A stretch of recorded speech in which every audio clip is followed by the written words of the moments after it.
And buy it. Yeah. It's the Full Court Press with Eric Frandsen and Jason Walker. Welcome back to the to the show that we're doing right now. Following the local teams, breaking down the biggest games with in-depth analysis and team interview. Join the show by calling into 435-752-1069 or text 435-339-0321. It's the Full Court Press. Rose, hands up. Yes! Caught! Touchdown! They did it!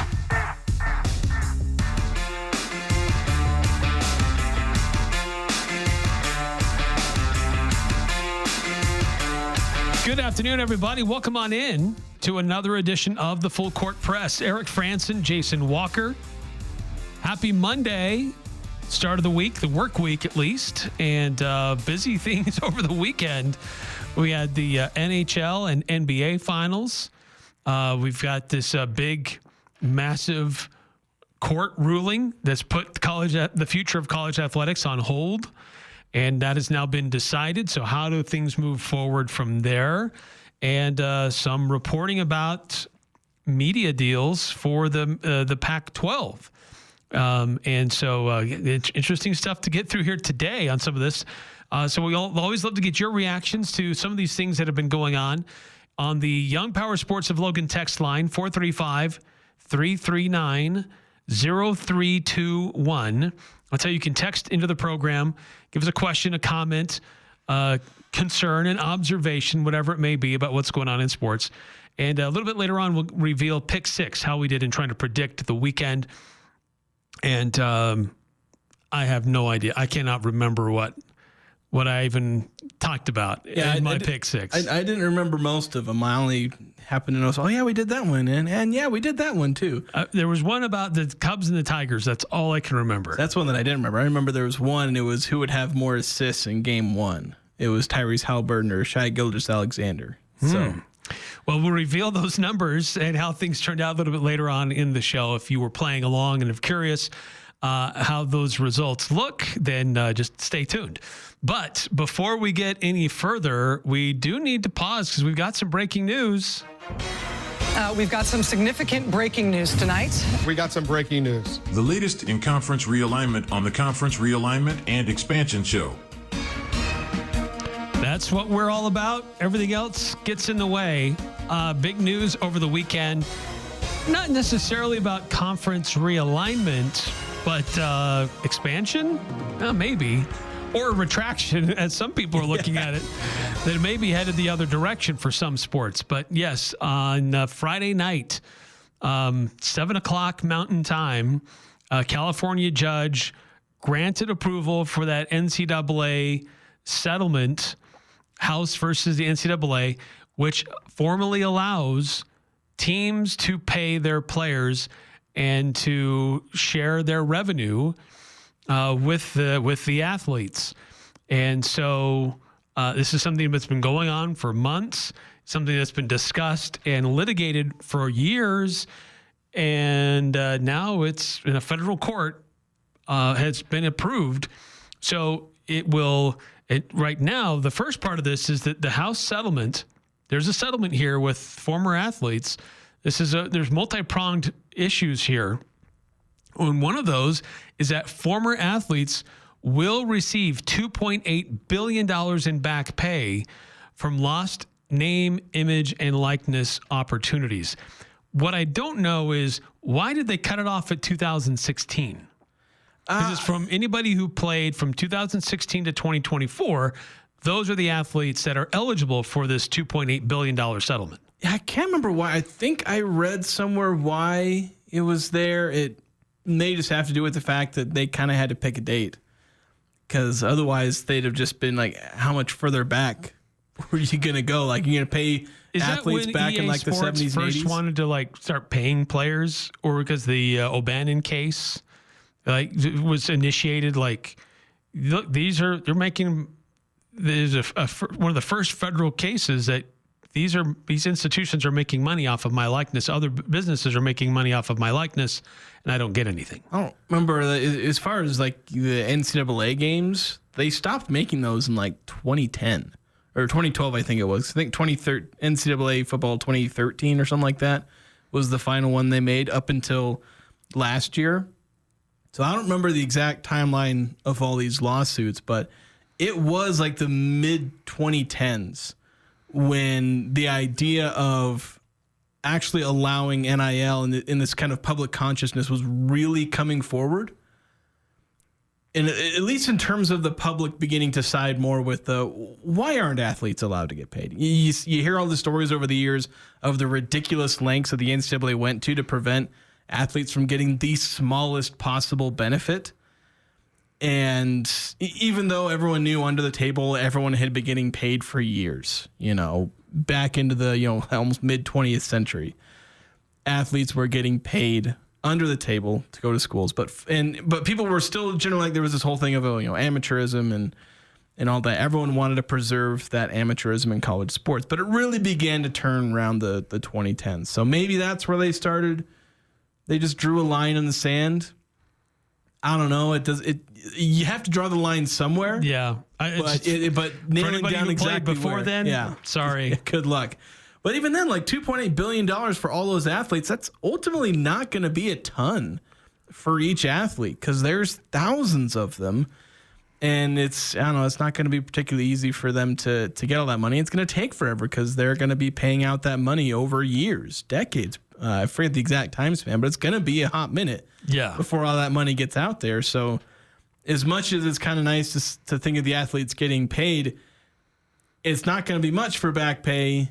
And really the impact of the settlement isn't so much the $2.8 billion being dished out. It's all of the money that will be handed out to athletes in the years to come. As that's now finalized is $20.5 million cap, which will go up. That's not a hard line they're going to set, and that's what it's going to be for a duration. It will be at least in practice, it'll be rising. Theoretically, it could go down because it's based on like the average, some 22% of the average of certain power school revenues. Yeah, basically the Power 4 and the Pac-12 apparently is included in that calculation. Right. As I was reading some of the stuff, the Pac-12 is in the language of this settlement, which lists them among the other power conferences. Yeah. So there were a lot of...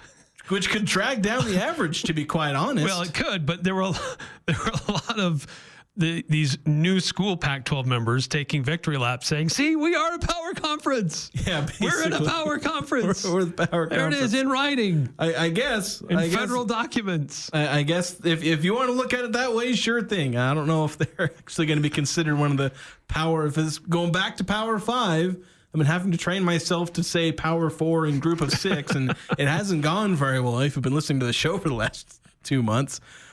But yeah, it was kind of funny to see that. But yeah, it's going to be interesting to see how college sports really changes. There's a lot of doomsaying going on online. I have a feeling that functionally, college sports isn't going to be all that much different. I mean, for one, we've been going several years now and athletes have been getting paid salaries.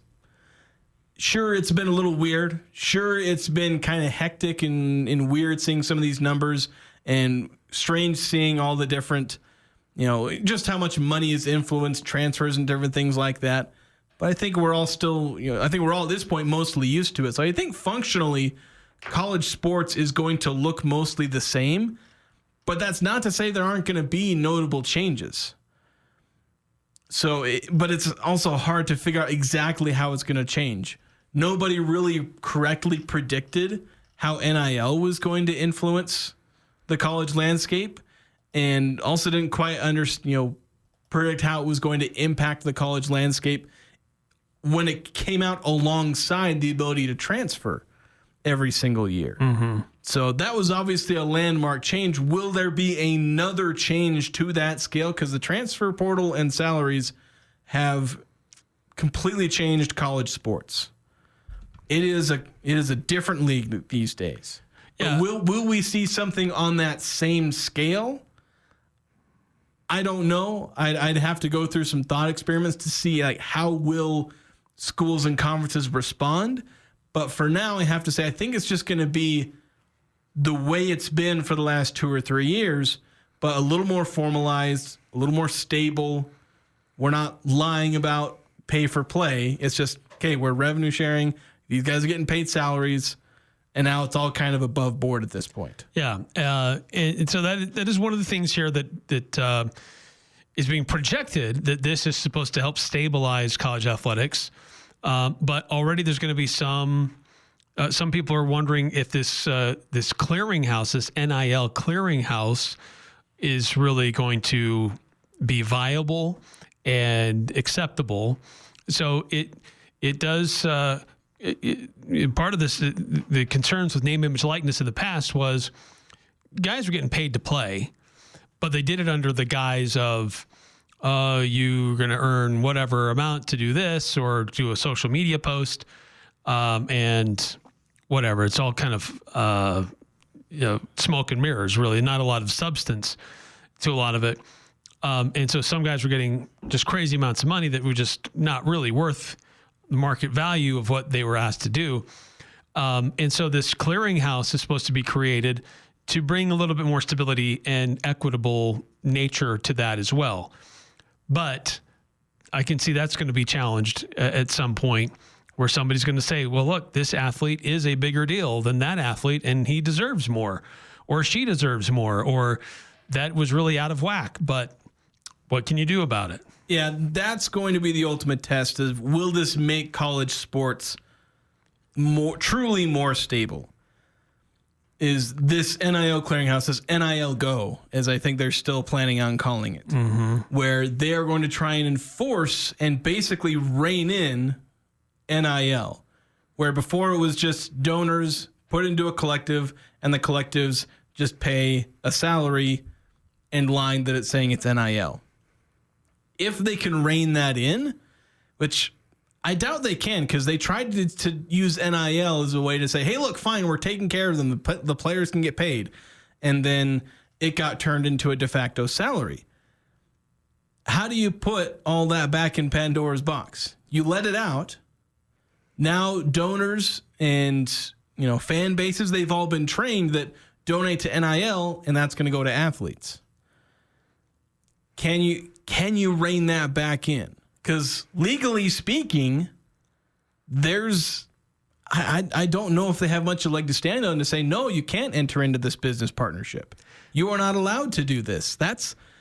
Because that's the argument that they lost on in terms of NIL is, in a bunch of different cases where, there's the whole JUCO ruling where, players are getting an extra year because of JUCO, the whole transfers, a lot of that just being, well, you're limiting my ability to make money, and that's been a losing issue over and over and over again for the NCAA. This clearinghouse is going to get challenged. The second they deny any deal, the lawyers are going to climb all over it, and they're going to sue the pants off the NCAA. Can the NCAA win that? Can they force everyone into an agreement where they promise not to sue? They're trying to make schools do that. Right. It's supposedly part of the language. If you sign on to this, where you're going to get revenue sharing, you're going to be able to pay your athletes, you also have to agree not to litigate against us. You can't sue us for some of these agreements that we're all entering into. But are the players under the same, if they sign a revenue sharing contract, is that part of it? I think that would be a good way to do it. But again, that's just forcing something upon the players. I don't know. Could they eventually sue over that and say, and win a judgment that voids those parts of the contracts, saying that they're unenforceable? They're going to face a legal challenge at some point, and the NCAA's ability to finally win a case surrounding NIL, that's going to determine how well this goes for them. If the clearinghouse does its job, I think that'll be healthy for the sport. Because if you can just get a new status quo with NIL, that'd be fine. Because pro sports doesn't have this problem. You don't have billionaire donors for the Green Bay Packers saying, hey, look, we'll pay you millions in, sponsorship, or you call it NIL, if you come play for our team. I mean, the team salary may only be X, but with this deal, we can line up with the grocery store chain and the car dealer and this insurance company. It's going to be 3X when you actually come and play for us. And I don't know if the NFL has some built-in mechanism to stop that, Maybe that's something through the Players Association which that brings in collective bargaining. If there is a mechanism, it was collectively bargained. But if there wasn't one, then I guess theoretically you could do the same thing. But you don't do that in pro sports. You just pay them the salary. Businesses will line up to have these athletes as to sponsor. Get that on their own. And they'll pay that. They'll go through the agents and all that. And you appear in a commercial or you appear on a billboard and whatnot. And if that's how we can redirect NIL for the athletes, I think it'll be a good thing. But the problem is, again, you open Pandora's box with NIL and just let it run wild. How do you get it back in, especially with the culture of college athletics, where it's a bunch of people throwing money at it? Where that's the environment, where there are billionaires who just throw money. They don't get anything in return. It's not an investment. It's literally just donating money. Right. Don't call them investors. Yeah. How do you reel that back in where you said, all right, guys, you can just throw money at these athletes. And then you have to say, well, now you can't do that anymore. How do you rein that in? That's the challenge for the NCAA. Yeah. So the example with this clearinghouse is that say an athlete goes and gets the athletes are now available to get money from two different pools, from the school itself in revenue sharing. And then if they want to go do a third-party name, image, likeness deal on their own, that is still available to them. In that scenario, that's where this Deloitte-run NIL Go clearinghouse steps in. But if a third party comes in and says, I'm going to pay you $100,000 to do XYZ, you submit the paperwork, but the clearinghouse says, based on your profile and what's being asked of you, that deal really is only worth $50,000. Yeah. Basically, if you they'll deny it, and you can there's an opportunity to do an appeal, adjust the paperwork or what the scope of work, whatever, and then it will be reviewed again. If that gets denied, I think it then gets kicked up to a higher level administrative staff. But ultimately, if they decide this isn't worth what you're trying to get through, they'll say no. But if the player still goes and does that on his own or her own, they can be deemed ineligible to compete. That's the power that the NCAA is giving them with this clearinghouse. Yeah, and so they have to find a way to make that stick, that they actually have that enforcement, and that they're actually going to have the guts to go after schools, players, programs, whatnot, to actually punish them. Because if you're going to have all these rules, and right now all the conference commissioners and coaches, they're all talking the talk. Because we do get the feeling from all their comments that everyone's kind of tired of the way college sports is right now. All the different behind the scenes. It's a hot mess no matter what level you're in. Yeah, it's all the behind the scenes, but still technically legal stuff with NIL and transfers and tampering and all the way the NIL is so disorganized and all the promises that can be easily made and just as easily broken and all this crap that we're seeing. And everyone just wants to have some rules in place so that they know what they can and can't do and that everyone else will abide by. So we're at least giving the appearance of a level playing field. But while right now everyone is like, well, yeah, we want these rules and we want to follow them, the real test is 2 or 3 years down the line, coach really wants to win. He's under all that pressure to win. How's he going to try to bend the rules? Or programs that are desperate to get out of a funk or to get out of the basement of their conference. What are they going to be willing to do in terms of bending the rules to try and get an advantage? Will the NCAA grow a spine and actually attempt to enforce its rules? Because if they don't, then we're basically just going to not have anything change. If they don't enforce the NIL clearinghouse, if this clearinghouse just ends up being a rubber stamp where it's like, $1 million so you can post 2 social media posts to your 300 followers, approved. Here you go. And it's like, what was the point? There's nothing to stop it before. Yeah. Yeah. So you got to be able to iron out all these things and ensure that all the talk they're saying if this is how we're going to do this, this is how we're going to enforce that, and everyone's going to follow these rules, and it's going to be fair, it's going to be level, and everyone's going to revenue share. Like, are you actually going to enforce all those rules? And on top of that, are they going to stand up to all of the legal nonsense that agents and lawyers are going to try and throw at you, with the clearinghouse especially? Can the NCAA survive that? That's just, to me, that's the biggest question over the next 5 years is, does this house settlement and the mechanisms it sets up, do they manage to just stay standing, or are they just going to get taken to the woodshed? Let's get a quick text before we hit a timeout on the Young Power Sports of Logan text line, 9315, asking, what is the cap for players being played?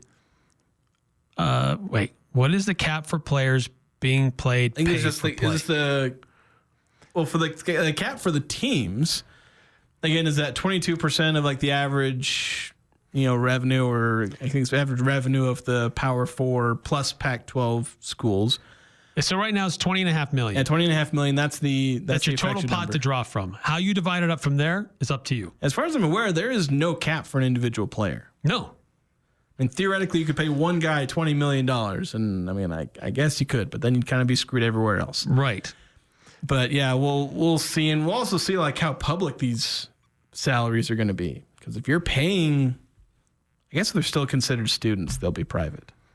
Because schools can't give out information on students, and if they're not employees, then they don't have to give that information. I know this is a semi-professional model, so I don't know. But they're refusing to call them employees, and True. They are forced to give up employee information, but they are able to keep secret all information on students, justifiably so. Then the follow-up with Utah State being a part of the revenue sharing, what decides how much each school gets to share? So I think we've kind of answered that. Yeah, it's each school. You don't have to spend all $20.5 million. I mean, that would be almost half of Utah State's budget if they shared all $20.5 million with their athletes. So my guess is they would probably only spend a quarter of that cap. But yeah. I mean, it depends on what your resources are. I mean, do you have the resources to pay that?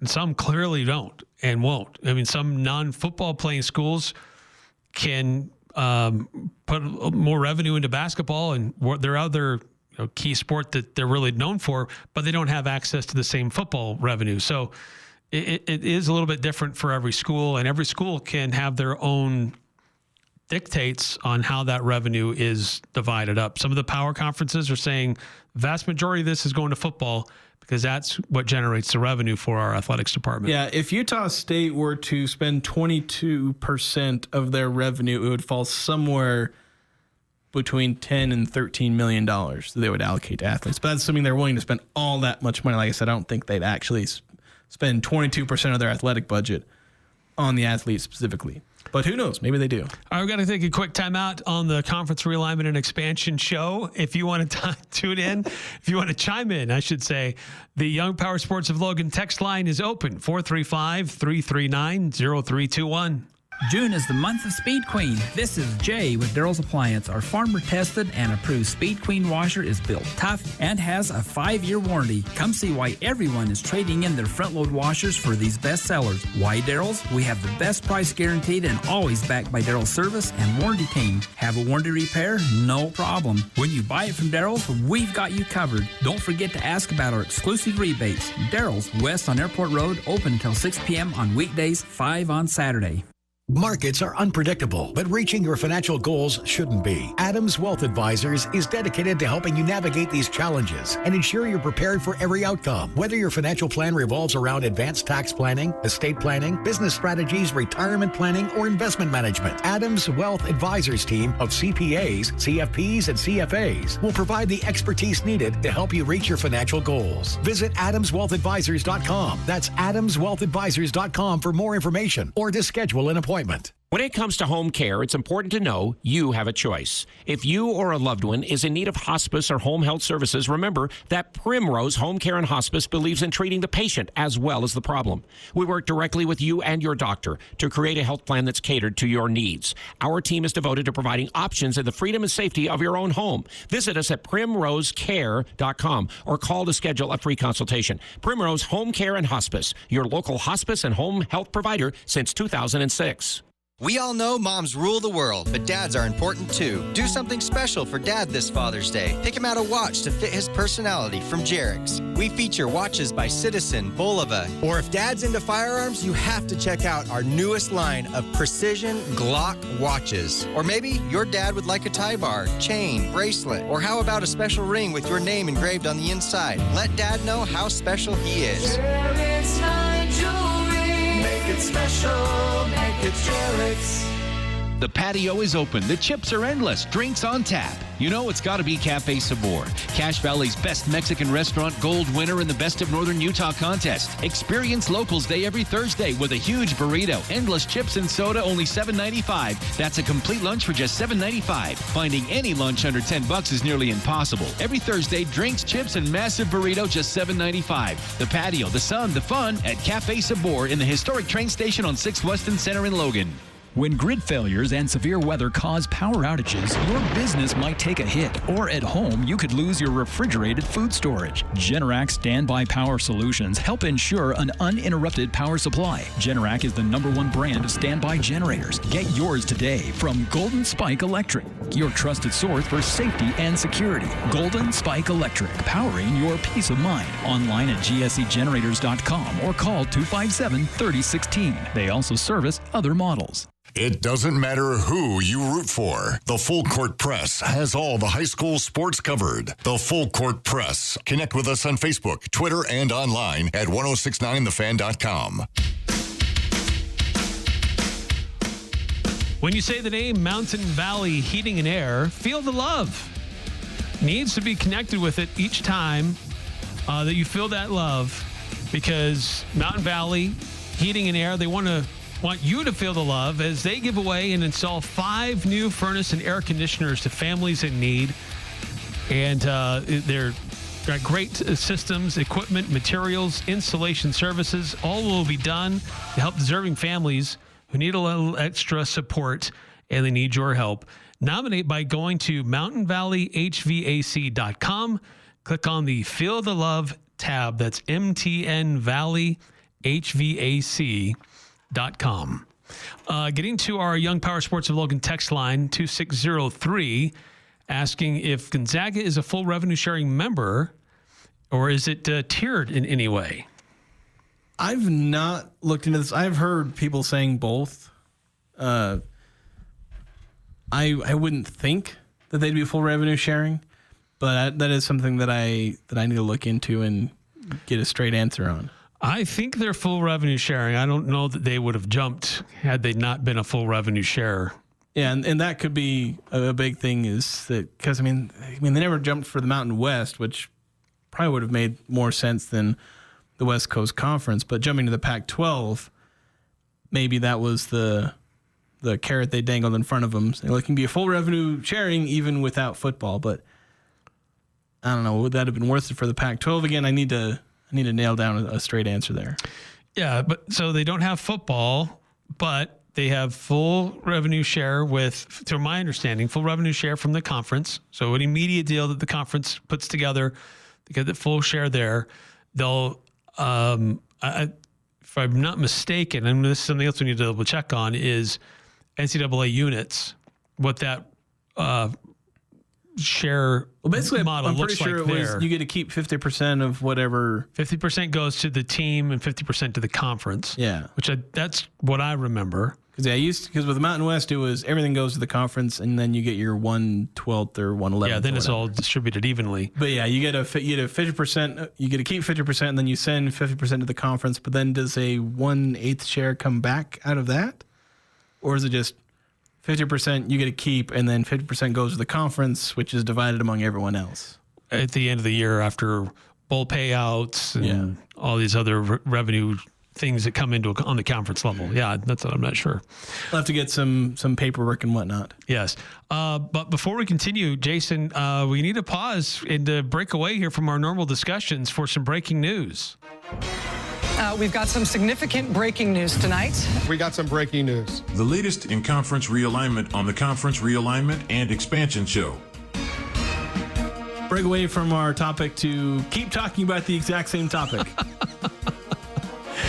It continues to be a topic, conference realignment and expansion, though I don't know if we really got too much into detail about the potential for retraction with this House settlement. There are some who are concerned that Olympic sports will not get near the same level of attention as they've had before, and that revenue will go exclusively to the revenue-generating sports, and some of these Olympic sports will go by the wayside, which we have already started to see.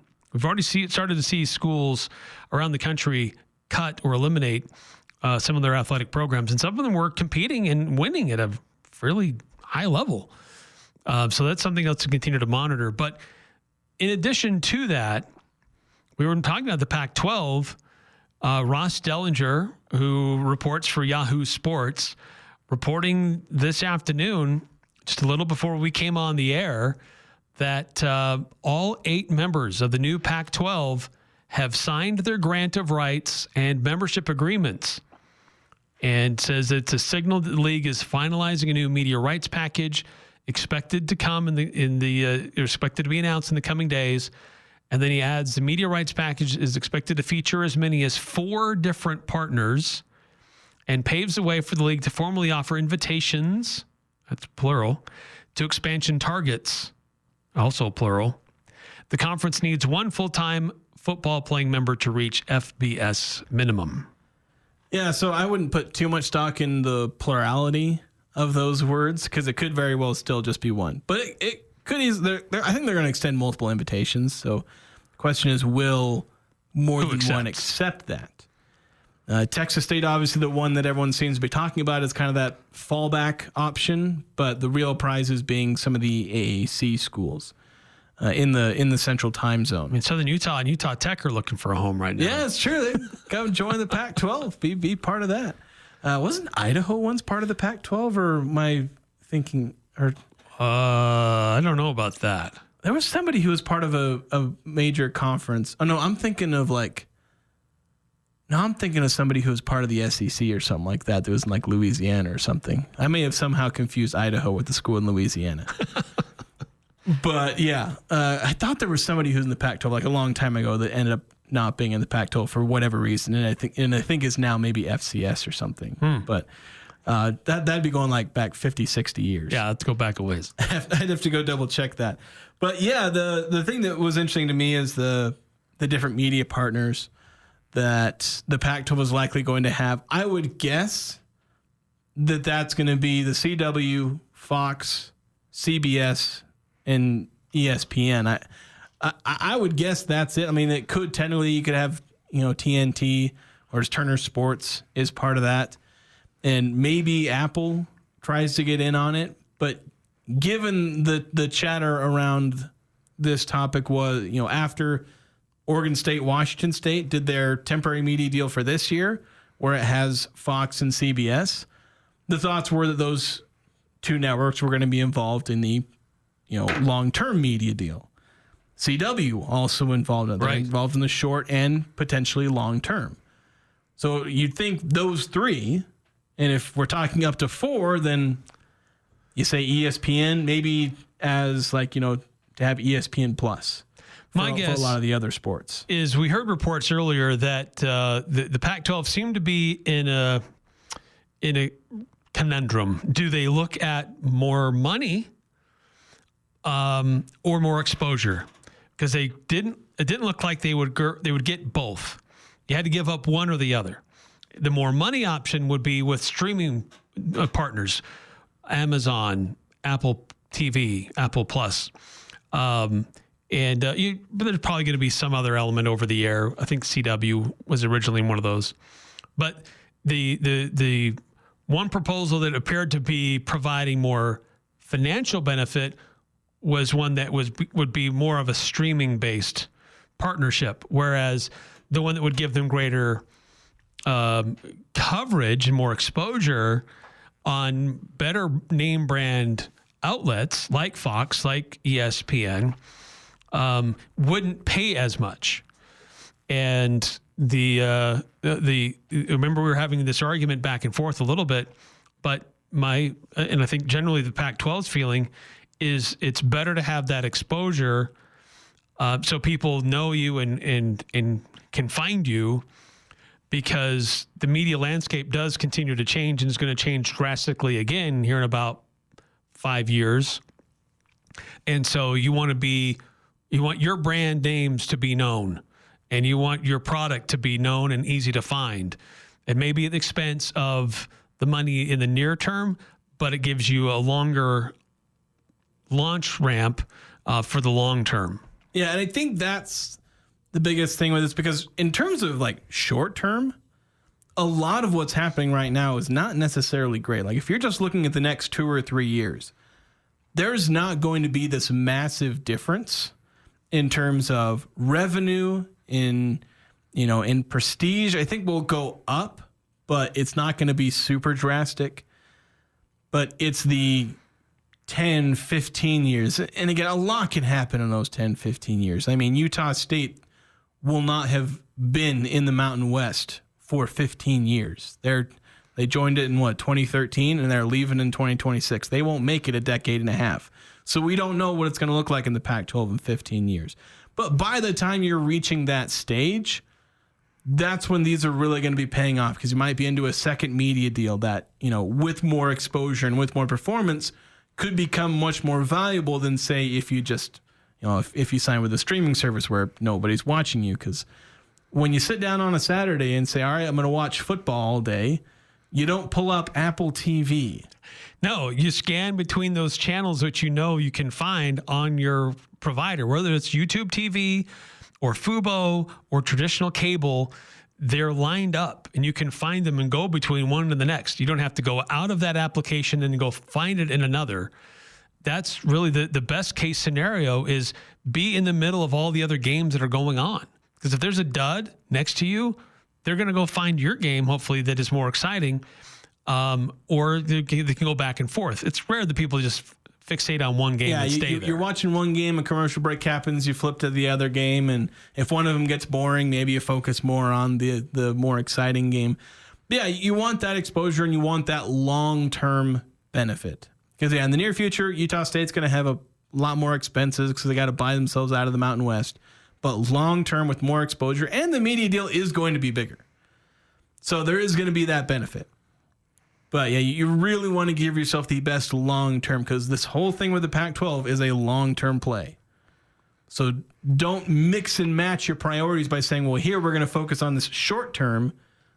Meanwhile, you're in the middle of a long-term project. No, line everything up long-term so that you don't have these conflicting, aspects of your goals. Risk of pulling a UNLV. Yeah, basically. They're so focused on the short term. We got to get out from underneath our debt, that they were too short-sighted to see the longer-term advantage of being in the Pac-12 over sticking in the Mountain West. Yeah, ultimately, it's something that's going to hurt them.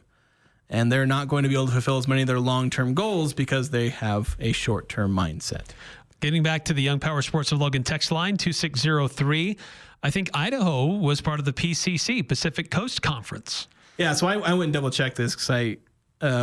just on Wikipedia, so trust for what it's worth. And apparently I didn't pull this out of my butt, because, yeah, they were in the PCC, but then, like, when it became, like, the AAWU in 1959, we're going deep into the history that I'm not fully sure of. I'm just reading it off the page. But that's when the University of Idaho left. The University of Montana was part of that, I guess, what would have been the pre-Pac-12 way back when. But and apparently they just weren't invited to the new conference that they formed in 1959. Yeah, imagine that. Teams in the Intermountain West getting left behind. Also, the text continues, Sewanee is a school that was in the SEC. And then is it just Texas State and St. Mary's? We get it? Or do we get multiple Texas schools, or Memphis, Tulane, Texas schools in USF? Is there a play for UConn still? UConn is just not an option. They're not going to do it. They're completely on the East Coast, and it would just make no sense. Maybe you could do it like football only, but even then, it's just not worth it for the Pac-12, not worth it for UConn. I would be incredibly surprised. Yeah, the only way UConn's doing it is a football only, and that's the one sport you don't want. Travel's a big concern. I mean, they've got decent facilities. They're in a nice media market, but their football program is been sketchy. It's been a little bit more on the upswing lately, last 2 years, but still. Yeah. So is that really worth it for all the travel cost that's going to take to have a game? Yeah, it's not worth it. So you'd be looking at Texas State, because again, they need to get another full member to get to that 8 full members so they can be a conference. As far as getting if they can get UT San Antonio, that'd be great. Yeah. I would prefer UTSA over Texas State. I don't know that they'll be able to get them. I think the cost for them to exit might be a little bit much, but then it's also going to be a bit much for Memphis or Tulane. Yeah, it's going to be a lot of money. If they want one of the schools from the American, they're going to have to pay out the nose for it. So is that worth it? You're going to make another long-term play like that, drain some of that money so that you can have those long-term options? I think you could do it. It's just a question of, are they willing? They were willing to do it for like 5 Mountain West schools, so they're willing to do it for 2 or 3 more schools from the American. I think maybe if you brought in a couple of schools from the state of Texas, I think that would be decent because travel's not too bad at that point, and you can still generally make it work. And as far as South Florida, for similar reasons to UConn, I just don't see it. I don't see the Pac-12 going all the way to Florida to get someone, and I don't think South Florida is particularly interested because of the travel. Memphis is already kind of iffy because of the travel. They're I think if Memphis didn't have to worry about travel, they probably would have done it in a heartbeat. Yeah, they'd have to have other partners in the central time zone or close to them in the eastern time zone to make that make sense. Yeah, you basically have to make a pod out of, and at that point it might be worth it to bring in Texas State and Memphis and Tulane and UTSA. If you can get those 4 schools that are all next to each other, that'd be nice. But I don't know if you can fully make that happen. Quick timeout. We'll be right back here on the Full Court Press. This is Brent Wallace with Cache Valley Bank, and we understand that concerns about fraud can weigh heavily on you. Your peace of mind is important to us. That's why we're committed to looking out for you and your family. Our team keeps a vigilant eye on your account, and if you ever have concerns or need support, we're just a call or visit away. Whether you need advice or just someone to talk to, our friendly staff is ready to help. We're more than just a bank. We're your neighbors, and we care about your security. Visit your local branch today. Cache Valley Bank, member FDIC. S.E. Needham Jewelers has been helping couples celebrate their anniversaries for more than a century. When you present her a piece of diamond jewelry in an S.E. Needham box, it says you are committed to taking care of her forever. We absolutely stand behind our jewelry, our prices, and our service. We always have and always will. This anniversary, give the gift of diamond jewelry. A diamond from S.E. Needham Jewelers says that you plan on being there for the rest of her life, just like we will be. S.E. Needham Jewelers, middle of the block, at the sign of the clock. Honey, the garage door won't close again. It's the sun hitting the sensors. I just fixed this. Toilet paper rolls are not a fix. Is there something we can do? Actually, yeah. Advanced Garage Door has these new sunshades that block direct light from the garage door sensors. Let me give Mason a call. Is your garage door not closing? We can fix that. Call Advanced Garage Door at 435-255-6725. That's 435-255-6725. Or visit us at advancedgaragedoors.com. Are you looking for compassionate and reliable care for yourself or a loved one? Look no further than Aegis Home Health and Hospice. I'm Tom Sherlock, a licensed social worker, part of the dedicated team of professionals committed to meeting the needs of our community. Voted best in Northern Utah 2 years in a row, we pride ourselves on delivering exceptional service that you can depend on. We're here to ensure comfort and dignity every step of the way. When it comes to your health, choose the agency that Northern Utah trusts the most. Choose Aegis. Visit myaegis.com or call today 435-723-9000. Ah, the t-shirt. It's the unofficial clothing of summer. We all have a favorite t-shirt. The Logo Shop has custom screen printed over 1 million t-shirts for teams, clubs, businesses, family reunions, fundraisers, marathons, bike races. One-of-a-kind designs with creative graphics, even funny phrases. Whether you need a couple dozen or a couple thousand, the team at the Logo Shop will help with your one-of-a-kind design. From concept to creation. Order your custom t-shirts from the Logo Shop. The Logo Shop. The Logo Shop. The Logo Shop. Rely now on a York Affinity Premium Comfort System to keep your home cool and comfortable. The new Affinity systems are smarter and more connected and more efficient than ever before. And you can cut your energy costs by as much as 50%. Call Advanced Heating and Air Conditioning, your local York dealer, to schedule a free system evaluation. Advanced Heating and Air Conditioning showroom is west of DI and online at advancedheating-ac.com. We're not comfortable until you are. Advanced Heating and Air. Join the show by calling 435-752-1069 or text 435-339-0321. It's the Full Court Press with Eric Frandsen and Jason Walker.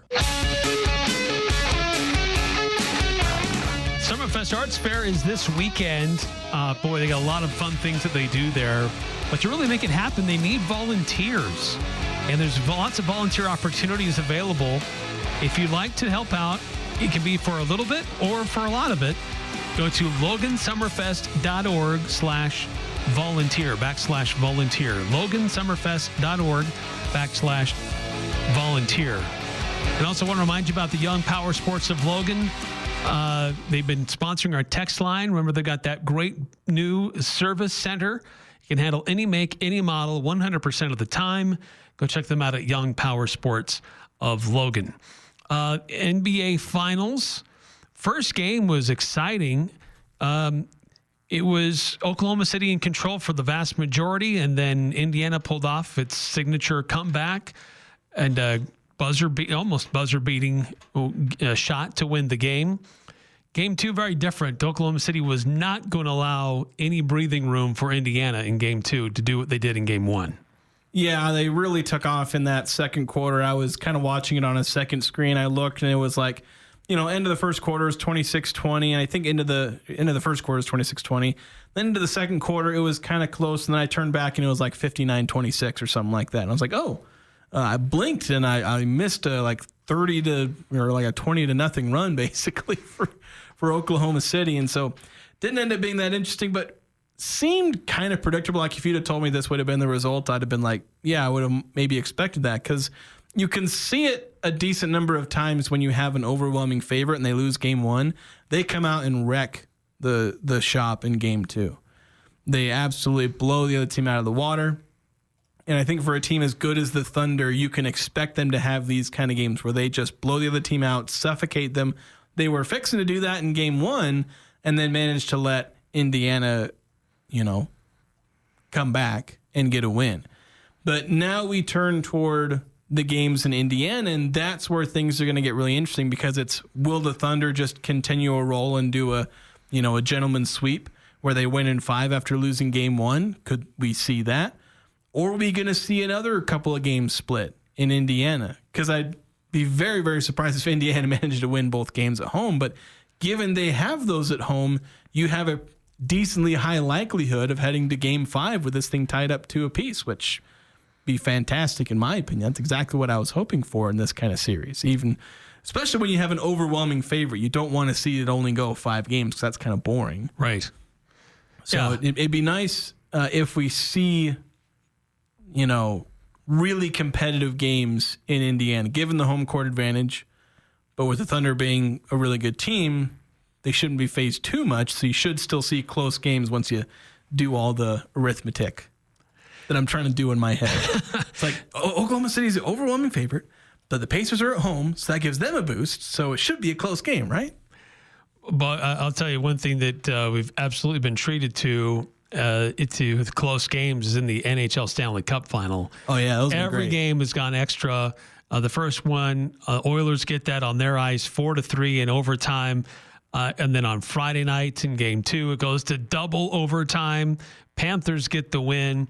That series now shifts to Florida, and puck drops at 6:00 tonight on TNT, with the series tied 1 apiece. But now it's just going to be on the Florida Panthers home ice. So if you think the NBA Finals has been somewhat casual or not living up to what you'd hoped, tune into the NHL Stanley Cup Final, because every game so far has been electric and super exciting. I'll tell you, the thing that kind of ticked me off a little bit about that game was, again, I was having it on another screen, and it was 4-3, final minute, and I looked, I turned away from it for a minute, like there was a pause in play, and then all of a sudden I looked back and there was a commercial break, and I was like, the game must be over. Didn't turn it off. Then I looked back a couple minutes later, and they're in overtime, and I was like, wait a minute.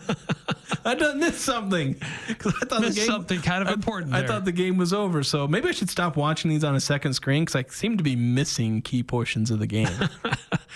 Well, if there's no competition tonight, it's the only thing going. Yeah, so maybe I'll watch it a little more attentively tonight, especially the way the first 2 games have gone. Game 3 in the NBA Finals isn't until Wednesday. So now they're so spaced apart. That's what sucks about this. That's true. All right, another quick timeout. When we come back, Pick 6 results. How did we do on trying to predict what would happen in this weekend? Is Jason going to add another win to his streak, or can I knock him off his high horse? We'll find out next on the Full Court Press. Mountain Valley Heating and Air Conditioning wants to help Cache Valley feel the love. Mountain Valley Heating and Air is giving away 5 fully installed heating and air conditioning units free of charge. Go to mountainvalleyhvac.com and help make a difference one home at a time. That's mtnvalleyhvac.com. Nominate prior to September 1st, 2025. See website for all details.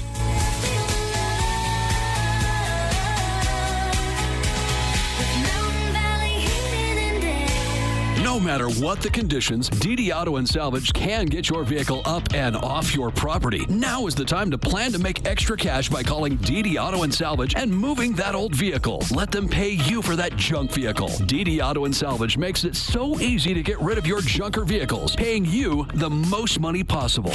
If you have metal, DD Auto and Salvage in Logan wants to pay you today. Call 787-1204. That's 787-1204 today. See store for details. This is Lydia from The Sportsman on Main Street, wishing all the fathers out there a happy Father's Day. At The Sportsman, we have great gifts. Shirts and shorts from Cool and Viore, shoes from brands you love, such as Keen, Olakai, Bourne, and Chaco. We also have, right out of London, a variety of soaps and colognes from TrueFit and Hill. If you're tired of seeing your husband's thread-worn wallet, we also have slim fit metal wallets from Secret with an RFID blocker. So come on down to The Sportsman on Main Street for all of your Father's Day treasures. Express Tire, tires for less. In and out with zero stress. Express Tire, tires for less. In and out with zero stress.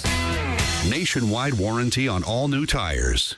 Hi, this is Ashley with LSS Insurance. Medicare can seem complicated, but it doesn't have to be. Let us help. We'll answer all your questions and get you specific information that fits your needs. Medicare is not one size fits all. We'll help you find the right coverage for you. Call 752-9493. You can ignore the TV and the junk mail. We'll get you the exact information you need. We will help you access the benefits that are important to you. Call LSS Insurance at 752-9493. Do you have a fireplace or stove that isn't working right? Why wait until next winter to get it fixed? Get ahead of the game and get your fireplace or stove serviced now by Advanced Fireplace and Stove. They service everything from Quadra-Fire pellet stoves to heat and glow fireplaces. Get a 20% discount on your next service and labor when you mention this ad. Call 752-7272 or go to advancedfireplaceandstove.com. Advanced Fireplace and Stove, where comfort is their business. It's the Full Court Press with Eric Frandsen and Jason Walker. Weather is definitely hotter right now. Napa has what you need to be prepared. Napa Legend, Napa AAA batteries get $25 rebate on Bosch lithium-ion batteries. They'll even test yours to make sure it needs to be replaced or not. Plus, they got fuel treatments. And if you mention this ad, get Napa 15W40 premium diesel oil for $11.99 a gallon, cash and carry only. So on Thursdays, we do Pick Six. We try to predict what will happen for the weekend. And then on Monday, Jason tallies it all up, and we see how well we did. All right, well, let's see how... lately, Jason's doing a much better job of predicting what will happen. I've been doing all right. I think I'm on 5 straight weeks. So let's get into this one. Who would have more assists in Game 1 of the NBA Finals, Shai Gilgeous-Alexander or Tyrese Halliburton? We both took Tyrese Halliburton. That played out. He had 6 assists and only 3 for Shai. So 1-1 there. Connor McDavid points in Game 2 of the NHL Finals, over under 1.5. I took the over. You took the under, Eric, and Connor McDavid had 3 points, all assists, including an assist on the game-tying goal that sent it to overtime. Then wins by the Pacers through the first 2 games. It was basically a will they, won't they win one of the first 2 games. I said they would. You said they wouldn't. Well, the Pacers ended up winning Game 1. So I'm up 3-1 going into your lines, Eric. I'm scared. Yeah. Combined yards for Toa Taua, I'm not sure if I'm saying that right, former Nevada running back, and then Cioce Mariner, former Utah State wide receiver. This is the UFL conference championship game, Michigan Panthers against, I forget who their opponent was. They ended up winning like 44-29. But you said the line over under 100.5 yards. They combined for 114. Toa accounting for 90 of those. COC Mariner had 2 catches for 24 yards. So I took the over, you took the under. So it's 4-1. It's not looking good. It's not going particularly well. Combined stolen bases in the Red Sox-Yankees series, over under 3.5. I took the over, you took the under, Eric. There were 6 stolen bases in that series. And then wins by the Cubs in the 3-game series versus Detroit. The over-under was 1.5. I took the under. You took the over, Eric. The Cubs went 1-2 in that series.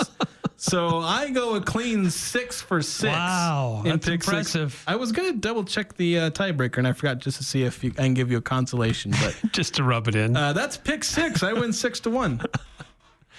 I really got to up my game. Yeah, you do. And I didn't even think I did that well. And then I went through. I was like, oh, wait a minute. I got all of them right. I was really excited for that series with Detroit because those are the 2 best teams in baseball. And I thought that the Cubs were hitting their stride a little bit. They started really strong, faded a little, but I thought they were rebounding, but apparently not enough for the Tigers. No, not enough. Still 1-2 is that's not the worst thing in the world. And COC Mariner is still their team is still active, so they get to play another game. Yep. That's going to do it for us on the Full Court Press. Thanks for tuning in, everybody. I'm Dan Patrick, and this is Above the Noise. The Thunder got their footing in Game 2 of the Finals, riding a 34-point gem from Shai Gilgeous-Alexander. Well, SGA star power grabbed the headlines, but it's Oklahoma City's depth that made this team a real problem. On any given night, it would have been Jalen Williams or Chet Holmgren or a bench piece like Aaron Wiggins or Alex Caruso. Caruso chipped in 20. Wiggins had 18. Isaiah Hartenstein battled and bullied in the paint. It's not a one-man band. It's a team effort. You can game plan for a star. You can blitz a ball screen or shade help, but you can't guard every corner of the chessboard when you have a team with this many pieces. OKC doesn't need perfection from its stars. They need competence from the supporting cast, and more often than not, they get it. The win wasn't just about bouncing back. They're not here by accident, and if the bench keeps showing up the way they did last night, they might not be going anywhere anytime soon. I'm Dan Patrick, and this is Above the Noise.